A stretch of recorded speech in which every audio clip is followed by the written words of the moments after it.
Bueno, y hablamos y abrimos, más que hablamos, bueno, vamos a hablar también, pero vamos a abrir campo para hablar con José Farrugia, que antes le comentaba, ¿no? Él es profesor de la universidad, es escritor, su última obra, Memorias Guanches, y bueno, que ha tenido un éxito increíble. Tuve la oportunidad de estar, bueno, y también estuvo aquí con nosotros explicándola precisamente, pero también tuve la oportunidad de verlo en directo, llenos aquí, llenos en Fuerteventura, llenos en muchos lugares que se presentaba, ¿no? Y yo creo que ha sido un auténtico éxito. ¿O no? José, buenos días. Hola, muy buenos días. Sí, la verdad es que muy contentos por la receptividad que hemos tenido, pues, no solamente en Tenerife, sino en el resto de municipios de la isla y en otras islas por las que hemos ido pasando.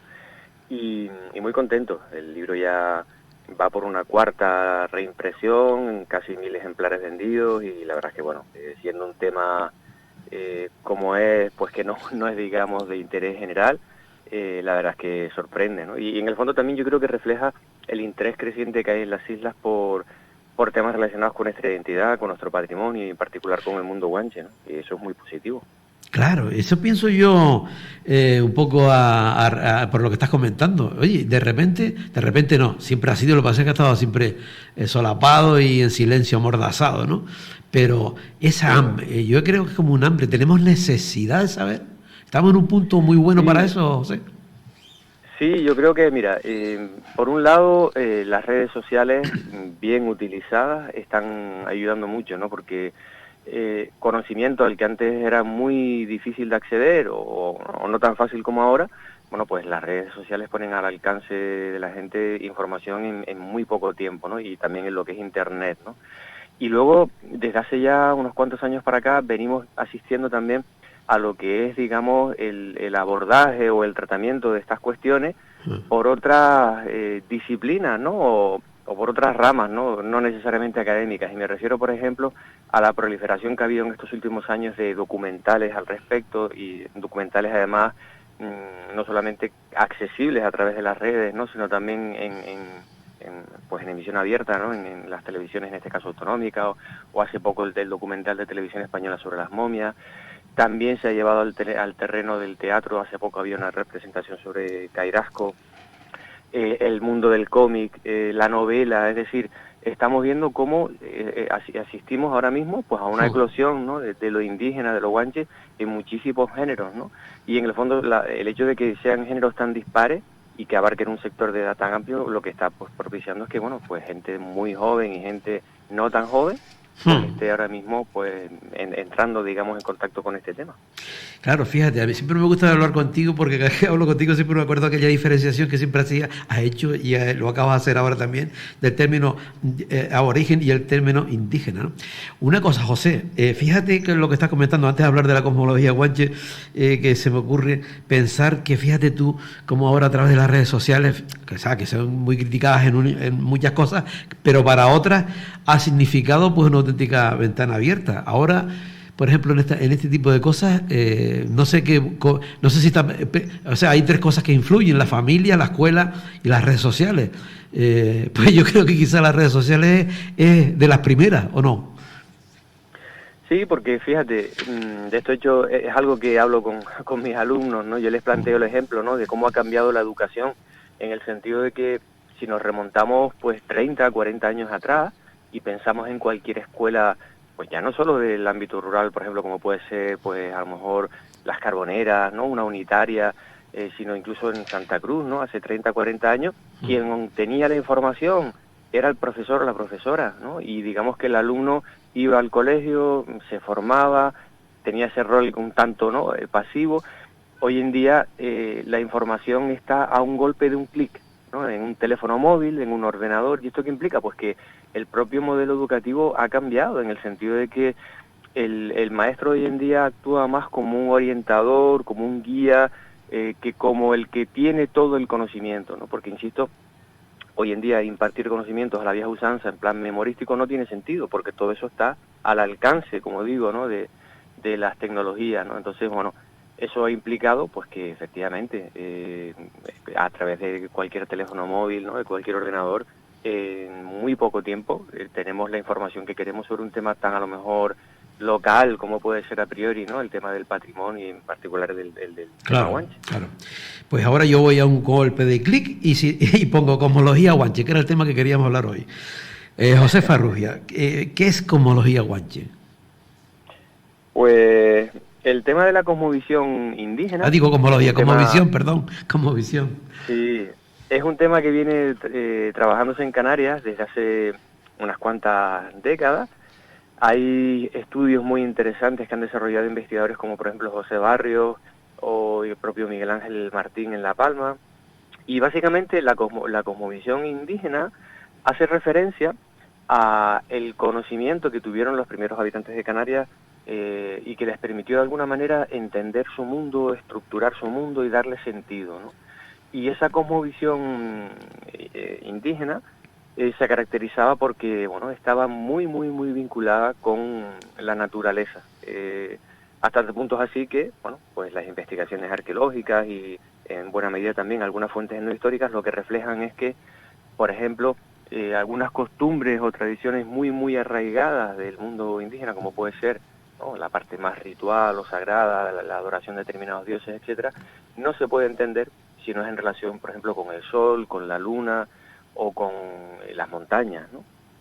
De manera que los estudios en la o sobre la cosmovisión indígena lo que nos permiten de alguna manera es acercarnos a la forma de pensar que tenían, en el caso por ejemplo de Tenerife, los guanches sobre determinados aspectos, ¿no? En el caso por ejemplo concreto de lo que podemos llamar prácticas rituales o cosmovisión o el mundo sagrado, bueno, pues hoy en día sabemos que bueno, lo que es el sistema cardinal que se maneja, ¿no?, hoy en día de orientación norte, sur, este, oeste, en la época de los indígenas canarios no existía, ¿no? De manera que ellos no sabían, o sea, no tenían esa concepción del norte a partir de un punto geográfico o del sur, sino que ellos, digamos, para orientarse, para establecer su calendario, para marcar y controlar su tiempo, lo que hacían era, pues, tomar las referencias de una serie de elementos que ya estaban ahí, como pueden ser el sol, la luna, las estrellas, la aparición de determinadas estrellas o determinadas constelaciones en determinadas épocas del año,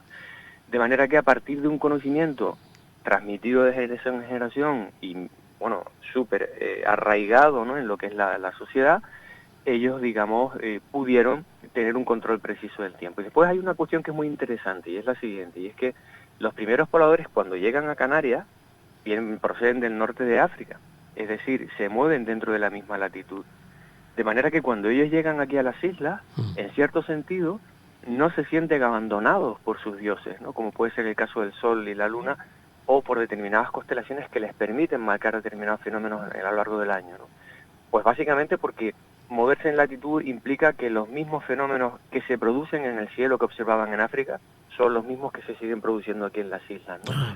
Y en cierto sentido, ellos de alguna manera debieron de sentirse no abandonados por sus dioses, ¿no? Eso debió de ser como un buen augurio para ellos, ¿no? El hecho de que, estando en un nuevo territorio, los referentes podían seguir siendo los mismos para ellos. Qué bueno, sí. Y en el caso, digamos, de las creencias, y sobre todo, claro, la cuestión es que estamos hablando de sociedades agropastoriles, ¿no?, de sociedades que dependen de un ciclo de lluvia, tienen que cultivar, en lo que es el tema de la cría del ganado también está, digamos, supeditado, ¿no?, al momento del año preciso en el que hay que juntar los machos con las hembras para luego garantizar la crianza, ¿no?, sobre el mes de octubre, noviembre. Entonces ellos establecieron toda una serie de elementos, como digo, de marcadores, ¿no? De manera que, bueno, pues las investigaciones arqueológicas que han sacado a relucir, bueno, pues por ejemplo, en el caso de Tenerife, en lo que llamamos el mundo rupestre, se han encontrado muchísimos yacimientos que tienen un claro marcador, una clara finalidad como marcador, ¿no?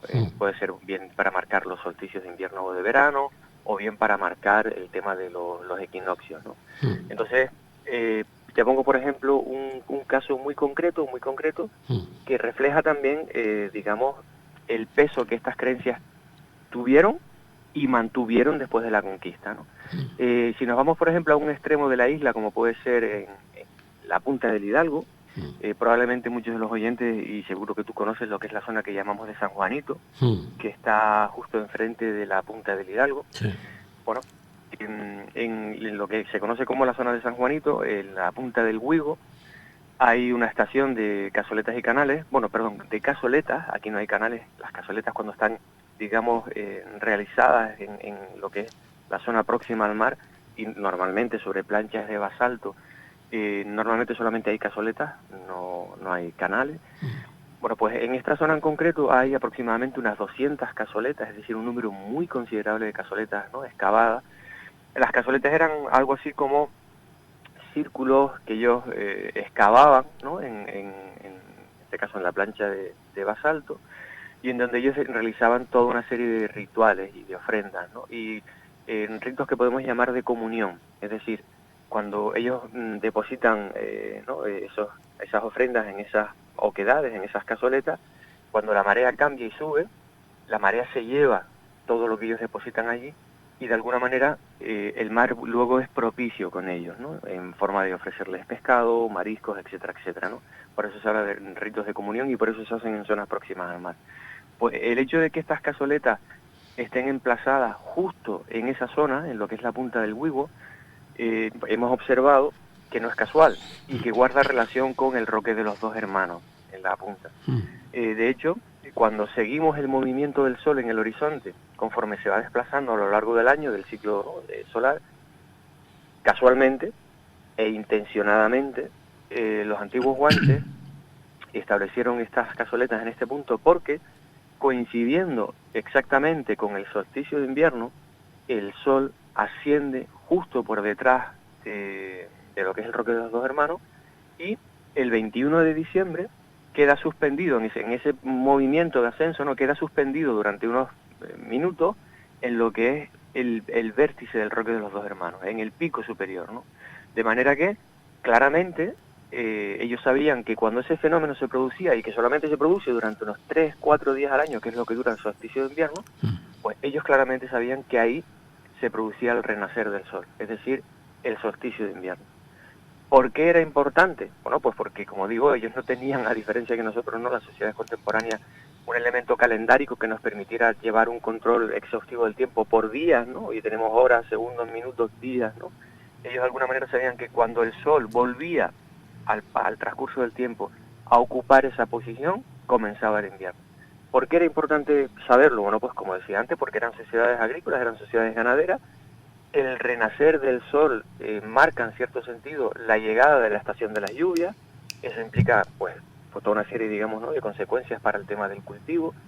Y según la tradición amasí que se ha conservado en el norte de África, durante el solsticio de invierno es cuando el Sol renace y cuando se produce lo que se llamaba la llegada de los invisibles, es decir, de los ancestros, ¿no?, esas personas que están, ¿no?, a medio camino entre el mundo de los vivos y el mundo de los muertos, y que volvían para reverdecer las tierras y para traer la fertilidad. Así es como está, digamos, arraigado en la tradición amasí. De manera que, claramente, esta zona de la Punta del Hidalgo tuvo un valor importante desde el punto de vista simbólico para los guanches. Pero lo verdaderamente interesante de este extremo de la punta es que fue lo que podríamos llamar como una estación total, en el sentido de que conforme nos desplazamos y nos acercamos al Roque de los Dos Hermanos, encontramos otros yacimientos, también en este caso ya sí de cazoletas y canales, porque están a unas cotas más elevadas y sobre planchas de tosca en lugar de basalto, y que en ese caso guardan relación con el solsticio de verano y con los equinoccios, es decir, los grandes momentos en donde el Sol ocupa posiciones determinadas en el horizonte, que son el solsticio de invierno y verano y los equinoccios de primavera y otoño, ellos los tenían controlados en la zona de Punta del Hidalgo. Entonces, lo que estamos viendo es que, efectivamente, ellos tenían una serie de referentes en el horizonte, Roque de los Dos Hermanos, el Roque del Carnero, etcétera, que les permitían marcar el desplazamiento del Sol y saber en qué momento del año estaban, ¿no? Y antes te comentaba de cómo esto ha pervivido en el tiempo, incluso después de la conquista, ¿no? Porque lo verdaderamente interesante es que no es casual que en la Punta del Hidalgo, en la zona que se conoce como San Juanito, con posterioridad a la conquista, se levantara una ermita bajo la advocación de San Juan. San Juan, como todos saben, se celebra en verano, coincidiendo, ¿no?, con lo que es el comienzo del verano, y hoy en día en el mundo nuestro contemporáneo, pues una de las tradiciones que se ha mantenido es la realización, ¿no?, de lo que se llaman las hogueras, y también está el baño sagrado del ganado, ¿no? Bueno, pues justo al lado de esta estación de Cazoletas y Canales hay un charco que se conoce como el charco de las ovejas, es decir, la tradición oral mantiene, ¿no?, viva esa práctica que se venía realizando desde época guanche, que era el baño sagrado del ganado, que tiene pues todas unas, digamos, propiedades sanadoras, curativas, etcétera.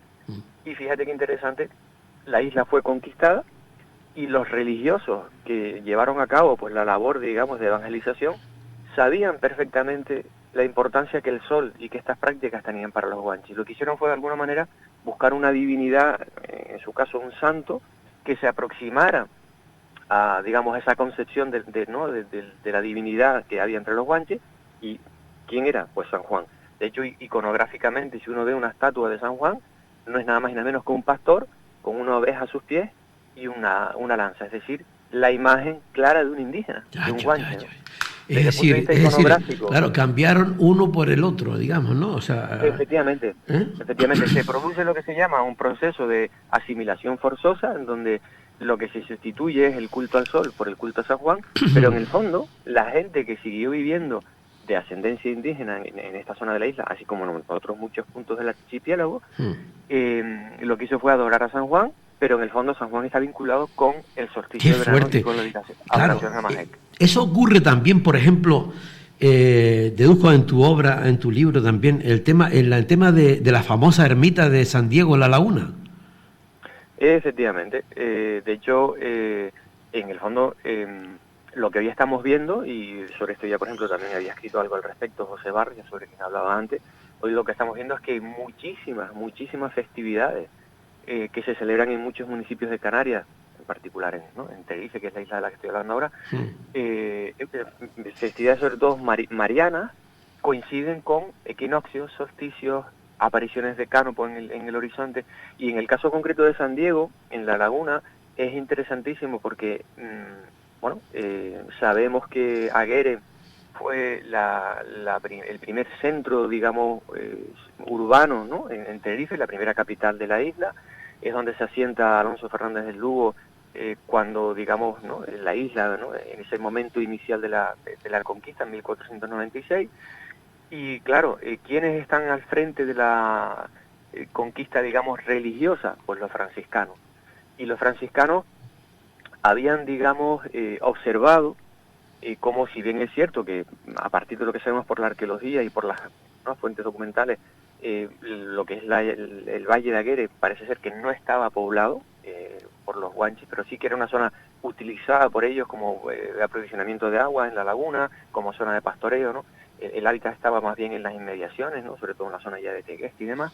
Bueno, lo que sí observaron los franciscanos es que había un camino que hoy en día se mantiene, que es el camino de las Peñuelas, que era el que conectaba el Mencellato de Tegueste con el Valle de Aguere. De manera que en la zona de acceso natural, viniendo desde Tegueste a la laguna, era el camino de las Peñuelas, camino que hoy en día se mantiene, y en un determinado punto del camino de las Peñuelas había una serie de estaciones de cazoletas y canales, y hoy en día se conservan unas estaciones de cazoletas y canales que en este caso están relacionadas con los equinoccios, ¿no?, también con esa marcación temporal.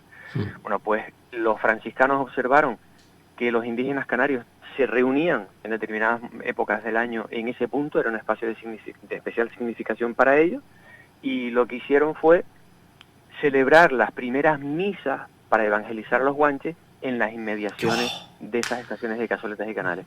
Porque para ellos tenía ese punto, digamos, una especial significación para ellos, ¿no? Y hasta tal punto es así que en el siglo XVII establecen allí la ermita de San Diego, ¿no? Y fíjate qué curioso, una ermita que está asociada a una romería de tradición ganadera, como es propio del mundo indígena de Guanche, y que se celebra coincidiendo con el equinoccio de otoño.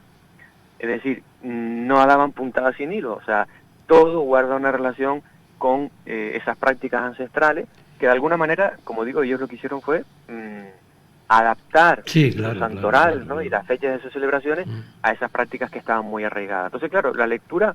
Qué fuerte lo que nos estás contando. La lectura que tenemos que sacar de esto, la primera es, por un lado, esa idea de que los guanches se extinguieran después de la conquista es falsa totalmente, ¿no? ¿Por qué? Porque si algo precisamente refleja esto, viéndolo en perspectiva, es que había un interés por evangelizar a unas gentes que seguían viviendo en las islas y que para ellos el pensamiento ese estaba tan arraigado colectivamente que la forma más fácil, digamos, de llevarlas a su terreno, ¿no? al catolicismo era a partir, ¿no? de esa... Perdona un momento que te interrumpa, pero entonces en el fondo está claro que nosotros cuando ahora vamos y festejamos en esos lugares y tal, en el fondo estamos haciendo lo que estaban haciendo ellos, lo que pasa que ¿no? Efectivamente, ha cambiado, digamos, claro. el ropaje, ¿no? Sí. El sentido, la significación, que ahora pues tiene, digamos, otra significación, ¿no? Vinculada a la Iglesia Católica, pero en el fondo Sí. los momentos del año en los que eso se produce, sí, claro.